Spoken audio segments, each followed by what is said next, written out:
habíamos comentado hasta el versículo 5.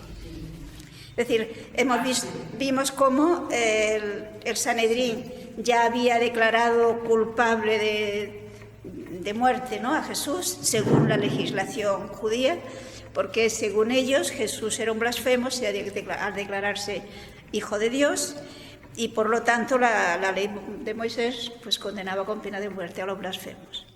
Pero recordemos que los romanos no permitían a los judíos que aplicaran las leyes, sí, pero digamos siempre que no fuera pena de muerte. Cuando se trataba de pena de muerte, era quien firmaba la pena de muerte, por decirlo de alguna manera, tenía que ser el procurador romano.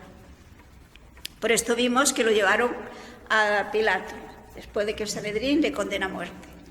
Y, lógicamente, pues le acusan de cosas que para Pilato fuera motivo para pena de muerte, porque no le podían decir cuál era la causa que ellos tenían para condenar a muerte. Desde el punto de vista de la legislación romana no era motivo de pena de muerte. Entonces le acusan de revolucionario, de que prohíbe pagar el tributo al César, de que se declara rey, es decir, de crímenes políticos.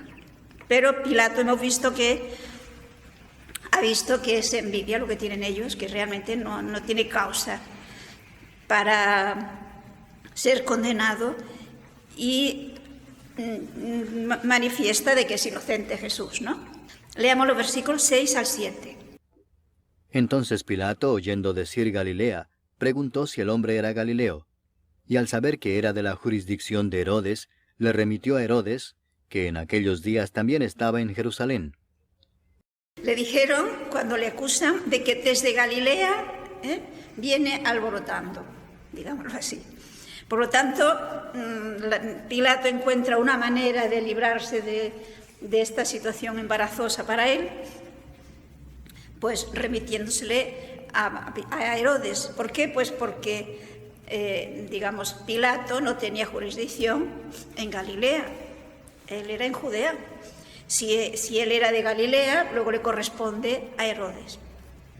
En realidad fue una manera de quitarse el problema y al mismo tiempo pues mejorar las relaciones o restablecer las relaciones con Herodes, que las tenían rotas. Por lo tanto, se entera que es de la jurisdicción de Herodes y lo envía. Continuemos, versículos del 8 al 12, la reacción de Herodes. Herodes, viendo a Jesús, se alegró mucho, porque hacía tiempo que deseaba verle, porque había oído muchas cosas acerca de él, y esperaba verle hacer alguna señal. Y le hacía muchas preguntas, pero él nada le respondió. Y estaban los principales sacerdotes y los escribas acusándole con gran vehemencia. Entonces Herodes con sus soldados le menospreció y escarneció, vistiéndole de una ropa espléndida, y volvió a enviarle a Pilato. Y se hicieron amigos Pilato y Herodes aquel día, porque antes estaban enemistados entre sí. Es interesante, si nos fijamos, ver la actitud de Jesús ante Herodes. O sea, fijémonos que delante de Pilato Jesús ha respondido a las preguntas de Pilato. Con Herodes no le dice nada. ¿Quién era este Herodes? Ustedes saben que la familia de los Herodes son modelo, ¿no? Modelo de hombres, en sentido irónico, ¿sí, no? Este Herodes fue el que mandó matar a Juan Bautista. Y recordemos, quizá lo podíamos leer, vean en el capítulo 9 del mismo Lucas, el versículo 9.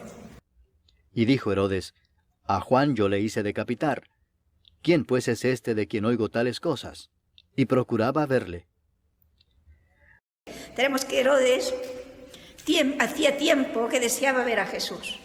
Le habían llegado noticias de Jesús, de sus milagros, seguramente también de su predicación.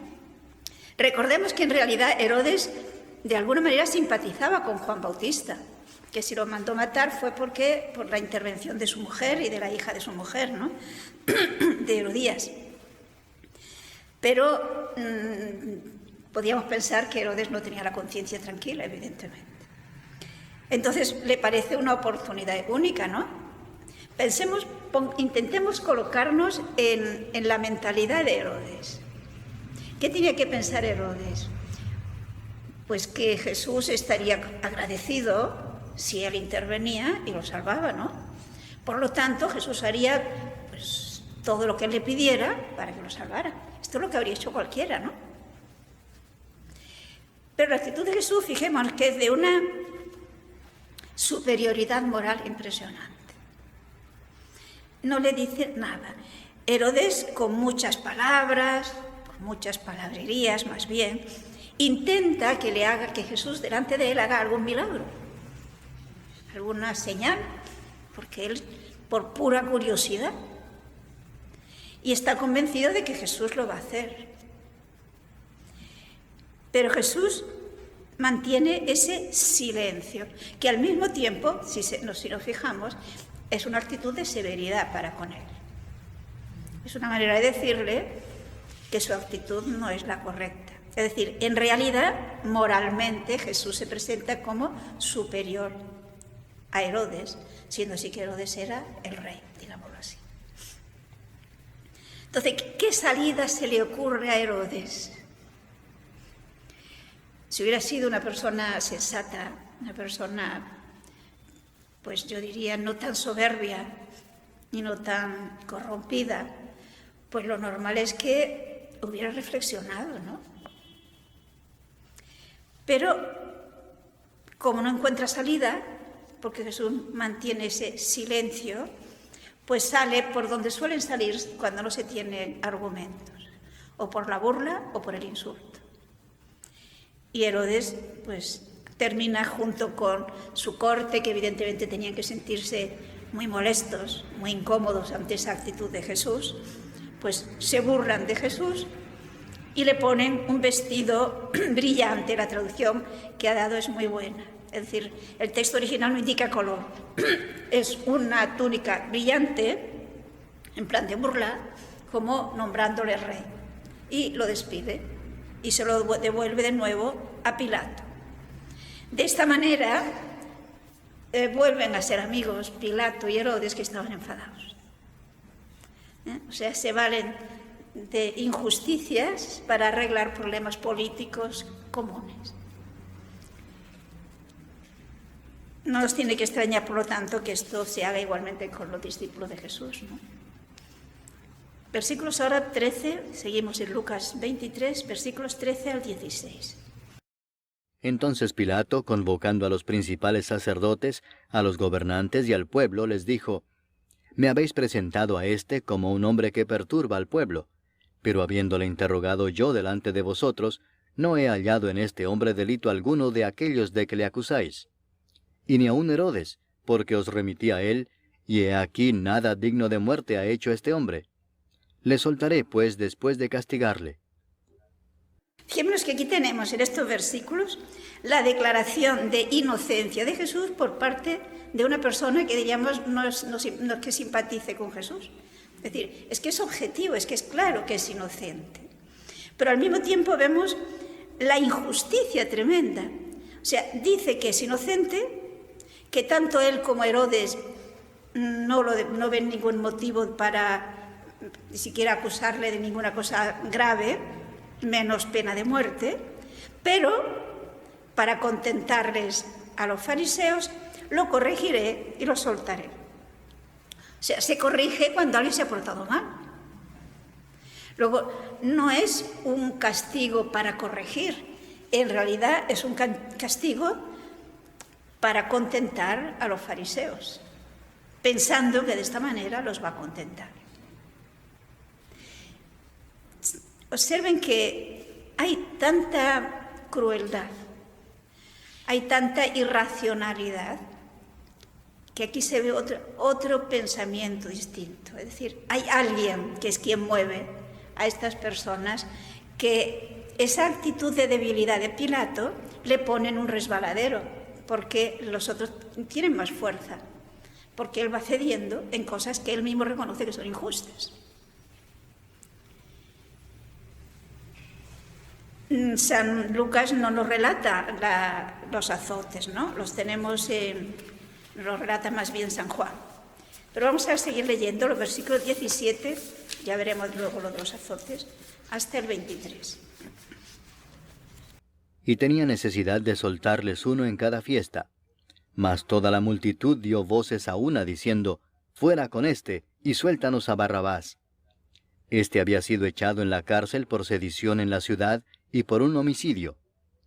Les habló otra vez Pilato, queriendo soltar a Jesús, pero ellos volvieron a dar voces diciendo, crucifícale, crucifícale. Él les dijo por tercera vez, pues qué mal ha hecho éste. Ningún delito digno de muerte he hallado en él. Le castigaré, pues, y le soltaré. Mas ellos instaban a grandes voces, pidiendo que fuese crucificado. Y las voces de ellos y de los principales sacerdotes prevalecieron. Como vemos en Lucas, una vez más, resume muchísimo, pero intentemos completar con lo que nos dicen los otros evangelistas. Veamos primero en San Mateo, en el capítulo 27, los versículos 15 al 20. Mateo 27, 15 al 20. Ahora bien, en el día de la fiesta acostumbraba el gobernador soltar al pueblo un preso, el que quisiesen. Y tenían entonces un preso famoso llamado Barrabás. Reunidos pues ellos, les dijo Pilato, ¿a quién queréis que os suelte? ¿A Barrabás o a Jesús llamado el Cristo? Porque sabía que por envidia le habían entregado. Y estando él sentado en el tribunal, su mujer le mandó decir, no tengas nada que ver con ese justo, porque hoy he padecido mucho en sueños por causa de él. Pero los principales sacerdotes y los ancianos persuadieron a la multitud que pidiese a Barrabás y que Jesús fuese muerto. O sea, fijémonos que, según Mateo, digamos, es la gente la que acude por la costumbre que tenían de que en esa fecha que estaban en Pascua, pues se liberaba a uno de los presos, el que pidiera a la gente. Seguramente, mientras a Jesús fue a casa de Herodes, Pilato se informaría más sobre Jesús, porque se ve que no tenía idea. Y sin duda alguna, pues supo la popularidad de Jesús, los milagros que hacía, etc. Y era muy normal que pensara el pueblo querrá su liberación, porque está claro que son los dirigentes los que están pidiendo la muerte. Entonces a Pilato se le ocurre, como una salida, que es otra injusticia más, pues compararle con Barrabás. Seguramente era el peor de los presos que tenía entonces en Jerusalén, porque se trataba de un hombre realmente peligroso. Incluso había cometido un homicidio. Y por consiguiente le dice, ¿qué os parece? ¿Cuál de los dos? Parece que lo lógico es que la gente pidiera Jesús. Pero muy posiblemente, si nos hemos fijado en lo que nos dice aquí, los príncipes de los sacerdotes y los ancianos persuadieron a la muchedumbre para que pidieran Barrabás. ¿Cuándo hicieron esto? Pues si tenemos en cuenta que se nos ha dicho que la esposa de Pilato envió unos mensajeros o una persona explicándole pues la pesadilla que había tenido aquella noche con referente a Jesús y pidiéndole no te metas en esto. Esto ocuparía unos minutos mínimo, que los príncipes de los sacerdotes aprovechan para meterse entre la gente y pedirles que pidan la muerte, la libertad de Barrabás y la muerte de Jesús.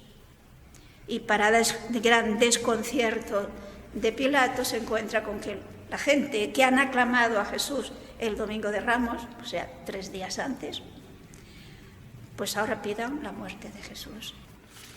Quienes estaban urgiendo y promoviendo la muerte de Jesús eran los dirigentes. Pero ¿y cuántas veces ocurre eso en la vida? No sé si nos damos cuenta. La fuerza, una minoría fuerte que presiona, acaba convirtiendo en masa a la gente. Lo malo es convertir, es decir, no razonar, no pensar, y acabamos convirtiéndonos en masa. Porque claro, si lo dice fulanito, a ver, hoy día lo que se dice en la televisión, lo que dicen los periódicos, ¿quién lo pone en duda? Y poca gente lo pone en duda. Porque es que lo ha dicho la televisión, es que lo dice el periódico tal, o el periodista cual. Es muy fácil si no somos personas reflexivas, si no somos personas que tenemos criterio y formación para poder juzgar las situaciones, que nos dejemos llevar por lo que dicen. Y esto es lo que ocurre aquí. Seguramente que había más de uno y más de dos, porque luego veremos que hay quienes siguen a Jesús lamentándose, pero esos no tienen fuerza. No sé, les callan. Posiblemente tampoco se unieron para juntos levantarse. Entonces, reacciones aisladas no tienen fuerza. Es algo que tendríamos que aprenderlo. Tendríamos que aprenderlo porque fácilmente cuando se defiende una cosa que es justa, una cosa que es lo que no dicen los medios de comunicación social, cuesta unirse para convencer de que eso es una equivocación. Solemos actuar aisladamente y aisladamente no se consigue gran cosa. El hecho es que vemos que el pueblo, pues convencidos, porque habría que ver qué argumentos emplearon los sumos sacerdotes y las autoridades religiosas. Pensemos que es el Sanedrín el que se mete entre la gente para decirles que pidan la libertad de Barrabás y que condenen a Jesús. Y esto, sin duda alguna, a Pilato le debió desconcertar, porque no esperaba esta reacción. Pero lo grave de Pilato es que comenzó a ceder ya desde el principio. Y por lo tanto, nosotros les ha dado fuerza moral para seguir presionando, porque saben que es débil, que van a conseguir lo que quieran. De hecho, es San Juan el que nos habla de los azotes, porque la conclusión a que llega es, bueno, lo azotará primero, ¿no?, y lo dejará en libertad. Vamos a leer el texto de Juan, que yo creo que es bastante conocido, pero vale la pena leerlo. En el capítulo 19 del Evangelio de San Juan, leamos los versículos del 1 al 11. Así que entonces tomó Pilato a Jesús y le azotó. Y los soldados entretejieron una corona de espinas y la pusieron sobre su cabeza y le vistieron con un manto de púrpura y le decían, «Salve, Rey de los judíos», y le daban de bofetadas. Entonces Pilato salió otra vez y les dijo, «Mirad, os lo traigo fuera para que entendáis que ningún delito hallo en él». Y salió Jesús llevando la corona de espinas y el manto de púrpura. Y Pilato les dijo, «He aquí el hombre». Cuando le vieron los principales sacerdotes y los alguaciles, dieron voces diciendo, «¡Crucifícale! ¡Crucifícale!». Pilato les dijo, «Tomadle vosotros y crucificadle, porque yo no hallo delito en él». Los judíos le respondieron, «Nosotros tenemos una ley, y según nuestra ley debe morir, porque se hizo a sí mismo hijo de Dios». Cuando Pilato oyó decir esto, tuvo más miedo. Y entró otra vez en el pretorio y dijo a Jesús, «¿De dónde eres tú?». Mas Jesús no le dio respuesta. Entonces le dijo Pilato, «¿A mí no me hablas? ¿No sabes que tengo autoridad para crucificarte y que tengo autoridad para soltarte?». Respondió Jesús, «Ninguna autoridad tendrías contra mí si no te fuese dada de arriba. Por tanto, el que a ti me ha entregado, mayor pecado tiene». Bueno, como vemos en Lucas, San Juan nos da una serie de detalles que no los tiene Lucas. Se nos dice que efectivamente Pilato manda azotar a Jesús, pero si nos fijamos en la actitud de los soldados, se ve que les dijo que azotaran sin ningún tipo de control, de ningún tipo. Sabemos que los judíos también tenían a veces la pena de muerte, pena de azotes, pero ellos tenían prescrito cuántos azotes había que dar. Y no se podía pasar de 40. Para no pasarse de 40, son 40 menos 1. Pero entre los romanos no había límite. Sabemos por la Sábana Santa pues, que fueron muchos más de 40 los que le dieron. Pero no solamente le dan azotes, digámoslo así, mientras quieren, sino que además llegan a martirizarle con algo que no estaba previsto y que no les habían dicho que lo hiciera, que es la coronación de espinas y la consiguiente burla. Es decir, se ve que los guardias se han dado cuenta de que lo que Pilato quiere es que quede Jesús de tal manera maltrecho que ya los sumos sacerdotes y el Sanedrín no tengan de qué temer de él y por lo tanto lo dejen en libertad. Es decir, se dan cuenta que Pilato lo que quiere es salvarle la vida sea como fuere.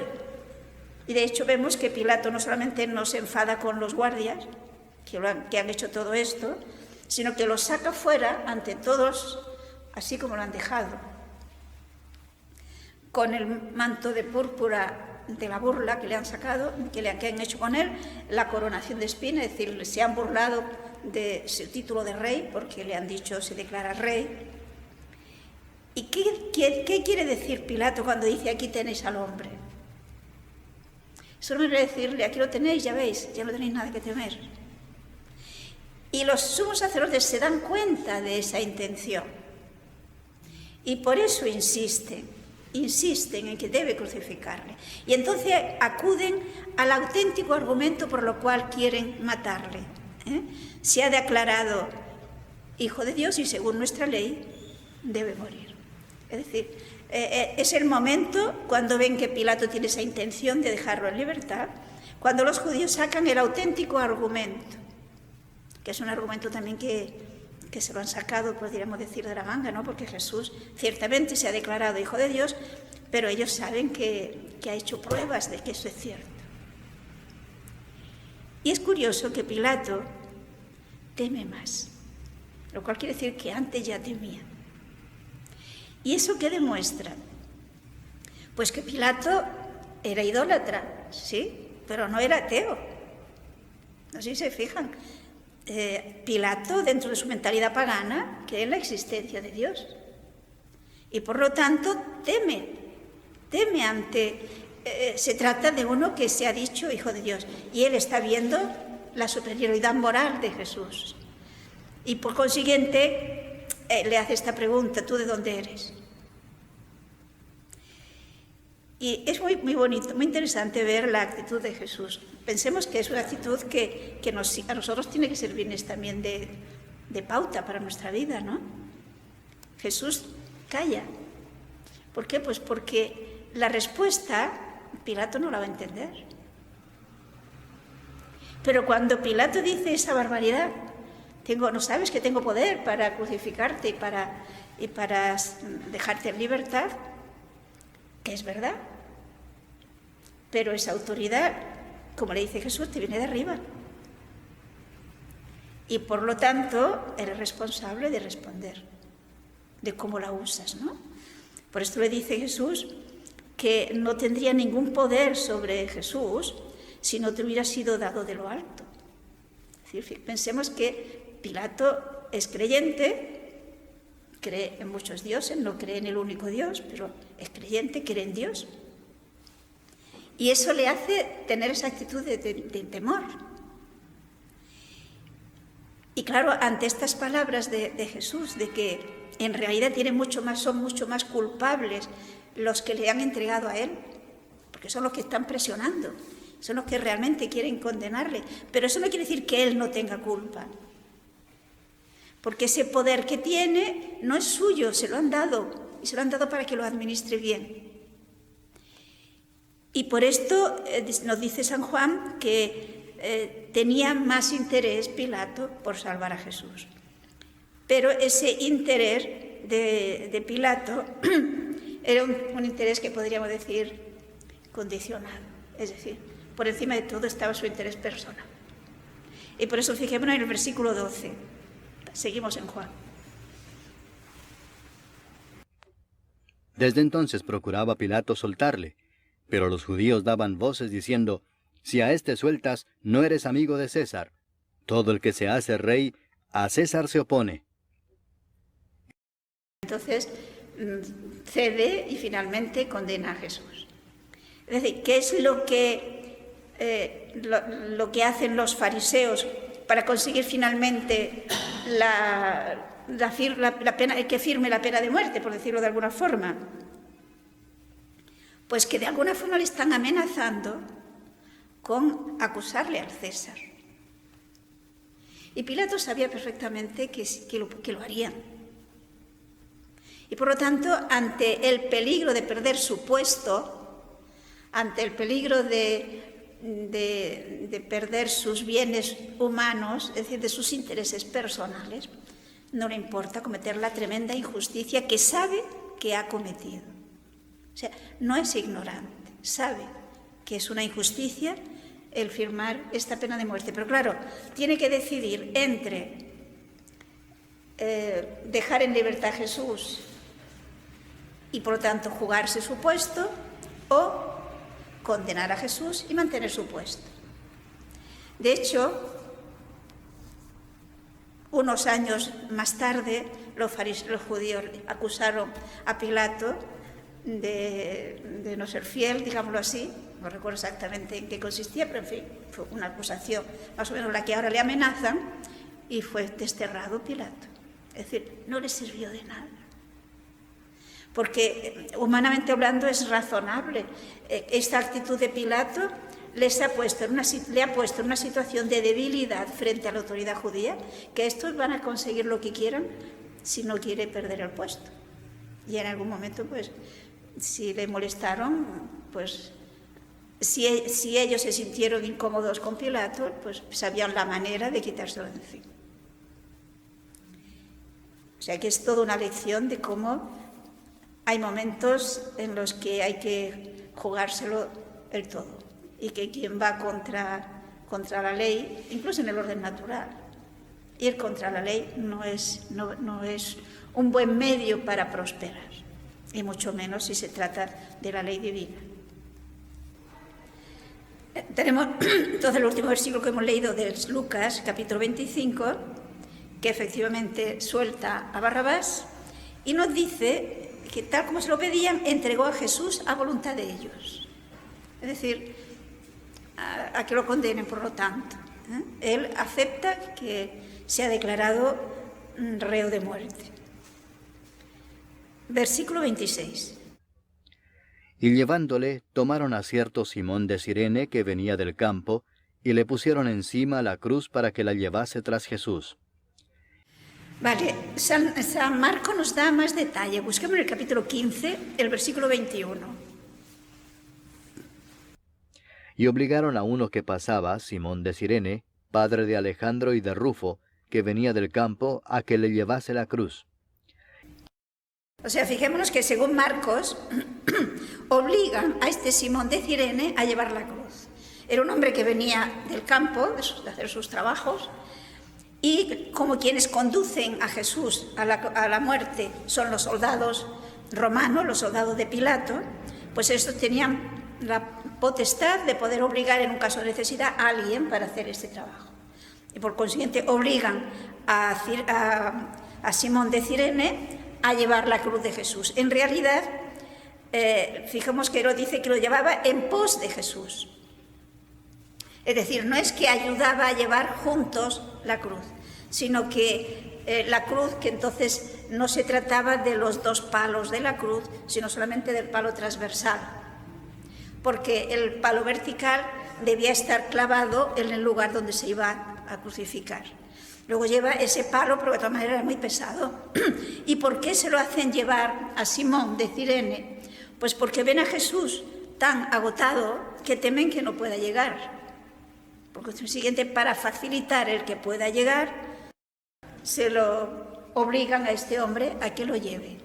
Pero fijémonos que aquí, sin duda alguna, si Jesús, si Dios quiso que esto se hiciera así, es porque tiene toda una lección para nosotros. Recordemos que Jesús nos dice, en el Evangelio de San Mateo, que lo que se nos dirá el día del juicio es que lo que hicimos a los demás necesitados, se lo hicimos a Él. Es decir, Dios quiere que colaboremos a llevar la cruz a los demás. Y entonces Él también quiso ser ayudado. ¿Por qué? Porque yo ayudo a Jesús cuando ayudo a un hermano. Hay aquel texto de San Pablo en la carta a los Colosenses, fijémonos en el capítulo 1, el versículo 24. Colosenses 1:24. Ahora me gozo en lo que padezco por vosotros, y cumplo en mi carne lo que falta de las aflicciones de Cristo por su cuerpo, que es la Iglesia. Es decir, fijémonos que según ese texto de San Pablo, él expresa cómo vive su situación. Cuando San Pablo escribe esta carta a los Colosenses, está preso en Roma. Lógicamente no era una situación gozosa, sino de sufrimiento. Entonces, ¿qué dice él? ¿Cómo lleva esos sufrimientos que tiene estando así preso? Lo lleva con la conciencia de que esos sufrimientos suyos, unidos a los de Cristo, están colaborando a la salvación de los miembros de la Iglesia. Es decir, nuestro sufrimiento es una manera de ayudar a Jesús a llevar la cruz. Si lo recibimos, realmente lo llevamos con amor porque lo llevamos sabiendo que estamos ayudando a Jesús. Por lo tanto, ayudamos a Jesús a llevar la cruz como el cireneo, no solo cuando ayudamos a una persona que sufre, que es muy importante. Tuve hambre y me diste de comer, tuve sed y me diste de beber, estaba en la cárcel, etc., ¿no? Sino también cuando mis sufrimientos personales los llevo con amor, sin protestas, y lo ofrezco a Dios por la salvación de los demás. Y entonces, fijémonos que San Pablo incluso dice que se goza. Lo hemos visto, ¿no? Se goza en esos sufrimientos, porque sabe que tienen un sentido positivo, sabe que es para bien. Y por consiguiente, no se hunde, no se amarga, no. Sino que piensa que él está supliendo en su carne lo que faltaba a la pasión de Cristo. Y claro, podríamos preguntarnos, ¿y qué pasa? Faltaba la pasión de Cristo. Si no quedó un miembro suyo que no sufriera. Pues si somos conscientes de que mediante el bautismo hemos sido, como dice San Pablo, injertados en Cristo, lo que falta a la pasión de Cristo es que ese miembro que soy yo participe de esa pasión. No sé si lo vemos. Y por lo tanto, como miembro de Cristo que soy, esté colaborando a la salvación del mundo. Porque la pasión de Cristo nos salva porque la lleva con amor. Recordemos que en el Evangelio de San Juan nos dice Jesús, conviene que el mundo sepa que amo al Padre. Levantaos, vamos. Él inicia la pasión y continúa la pasión porque ama al Padre y quiere hacerlo a la voluntad del Padre, que es que ame a todos los hombres y que soporte a todos los hombres y siga amando a estos hombres. Es decir, es ese amor infinito, incomprensible para nuestra pobre mente humana. Versículo 27 al 31. Y le seguía gran multitud del pueblo y de mujeres que lloraban y hacían lamentación por él. Pero Jesús, vuelto hacia ellas, les dijo, Hijas de Jerusalén, no lloréis por mí, sino llorad por vosotras mismas y por vuestros hijos. Porque he aquí vendrán días en que dirán, Bienaventuradas las estériles y los vientres que no concibieron y los pechos que no criaron. Entonces comenzarán a decir a los montes, Caed sobre nosotros, y a los collados, Cubridnos. Porque si en el árbol verde hacen estas cosas, en el seco, ¿qué no se hará? Fijemos que según el Talmud, era ilegal que cuando a una persona la iban a condenar a muerte, en este caso Jesús, el que la gente llorara y se lamentara y tal, se consideraba como una manifestación contraria a la autoridad. Por lo tanto, el Talmud prohibía que se hiciera esto, ¿no? De ahí que se ve el valor de estas mujeres, que sabiendo que eso no se podía hacer, no temen. Y tenemos que estas mujeres se herían, se lamentaban y lloraban viendo a Jesús. Y entonces vemos la intervención de Jesús. Pero además fijémonos que no solamente las mujeres, también una gran muchedumbre del pueblo le seguía. Pero Lucas se fija de un modo especial, y esto lo hemos visto ya en más de una ocasión, en las mujeres. Los demás evangelistas no se fijan tanto como lo hace Lucas.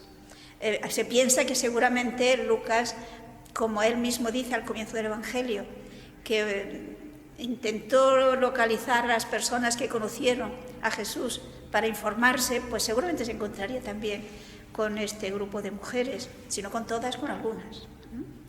Pero entonces, la reacción de Jesús. Fijémonos primero, decirles que no sigan llorando, por decirlo de alguna manera. ¿Por qué? Porque se trataba además de una cosa ilegal. Por consiguiente, evitarles problemas, podríamos decir. Pero además, y sobre todo, hacerles ver que hay algo que es peor que lo que le está ocurriendo a Jesús. Porque le dice, si con el leño verde se hace esto, ¿qué se hará con el seco? Una madera verde es más difícil de arder, ¿no? Una madera seca arde más pronto. Luego, si con Jesús, que es el inocente, que es además el Hijo de Dios, que ha hecho tantos milagros, podríamos decir, es el lecho verde, se está haciendo esto, ¿qué se hará con los que son leños secos? Y por esto le dice, llorad más bien por vosotros y por vuestros hijos. ¿Por qué? Pues porque, fijaos que hay una alusión a la destrucción de Jerusalén. Con lo cual, fijémonos que tenemos a Jesús en esta circunstancia de extremo dolor, de extremo abandono, que está pendiente de los demás y no de sí mismo. Normalmente cuando estamos sufriendo, nos parece que todo el mundo tiene que darse cuenta de mi sufrimiento, yo lo tengo que hacer sentir, ¿no? Y vemos que Jesús no. Jesús piensa más bien en ellos, en estas mujeres. Llorad por vosotros. Porque las consecuencias de este acto va a ser terrible. Porque esta actitud que tomaron el pueblo judío acabará pues con la venida de los romanos, que aplastarán al pueblo de Israel, y será pues 40 años más tarde. O sea que no fue tanto. Por esto entonces dirán, dichosas las estériles, dichosas las que no tuvieron hijos, por el sufrimiento ante estos niños pequeños también, ¿no? Entonces dirán, montes cae sobre nosotros, es decir, la situación será terrible. Y Jesús, digamos, es capaz de ver más terrible lo que les va a pasar a ellos que lo que les está haciendo con ellos. Fijemos que esto supone mucho amor por parte de Jesús. Un olvido total de sí mismo. Veremos que incluso pedirá perdón por los que le están martirizando. Ya llegará el momento, ¿no? Y no es fácil esta actitud de olvidarse de sí mismo, repito, cuando estamos en un sufrimiento profundo, tan profundo como el que estaba pasando Jesús, porque tenemos que pensar que con ser tan doloroso, los azotes, la crucifixión, tuvo que ser muchísimo más doloroso para Jesús la ingratitud, la actitud de odio de la gente hacia él, cuando por parte suya no había sino amor. Es decir, San Lucas nos presenta de una manera casi exagerada, pero que no es más que la realidad, el contraste entre el amor de Dios, el amor de Jesucristo, que no tiene límites, que es capaz de llamar amigo a Judas, que es capaz, como veremos más adelante, de pedir al Padre que perdone a los que le están crucificando. Ese amor gratuito, generoso, que se olvida totalmente de sí, y la actitud de la muchedumbre, la actitud de los fariseos, de todos los que le están, es decir, la humanidad, la actitud de la humanidad. Los que estaban allí, y a lo largo de los siglos ocurre lo mismo. Yo creo que no somos capaces todavía de darnos cuenta ese contraste entre el amor de Dios y la actitud humana. Ese amor de Dios que sigue buscándonos, que sigue queriendo nuestra salvación y que no va a dejar nunca de hacerlo. Hagamos lo que hagamos, porque el amor está por encima de todo pecado. Y la superficialidad muchas veces y otras la tremenda ingratitud del ser humano. El amor de Dios es tan grande que no hay maldad humana capaz de hacer que deje de amar. No. Por muy malos, por muy crueles, por muy ingratos que sea una persona, Dios seguirá amándola. Porque el amor de Dios es infinito. Y esto en el Evangelio de Lucas, en el relato de la Pasión, aparece de manera evidente. Ese amor por encima de todo amor, que a nuestra mente humana no nos resulta fácil entender. Yo diría que no entendemos. Y por esto a veces cuando hacemos algo que nos parece que hemos sido generosos, que hemos hecho una cosa buena, pues queremos que todo el mundo nos lo reconozca y nos la alabe y nos diga qué bueno eres o qué buena eres, qué bien lo has hecho. Y si no lo hacen, nos duele, ¿no? Pues sin embargo Dios está por encima de todo esto. San Pablo nos lo explica en la segunda carta a los Corintios, fíjense en el capítulo 5, quizás si empezamos desde el 18 lo veremos más claro, todo el contexto. Y todo esto proviene de Dios, quien nos reconcilió consigo mismo por Cristo y nos dio el ministerio de la reconciliación, que Dios estaba en Cristo reconciliando consigo al mundo, no tomándoles en cuenta a los hombres sus pecados, y nos encargó a nosotros la palabra de la reconciliación. Así que somos embajadores en nombre de Cristo, como si Dios rogase por medio de nosotros. Os rogamos en nombre de Cristo, reconciliaos con Dios. Al que no conoció pecado, por nosotros lo hizo pecado, para que nosotros fuésemos hechos justicia de Dios en él. Vale, o sea, fijemos que según ese texto, la humanidad, todos podemos reconciliarnos con Dios, llegar a esa intimidad con Él, gracias a Cristo. Pero para que esto haya ocurrido, ¿qué ha hecho Cristo? Se ha hecho pecado por nosotros, para que nosotros podamos ser justicia de Dios en Él.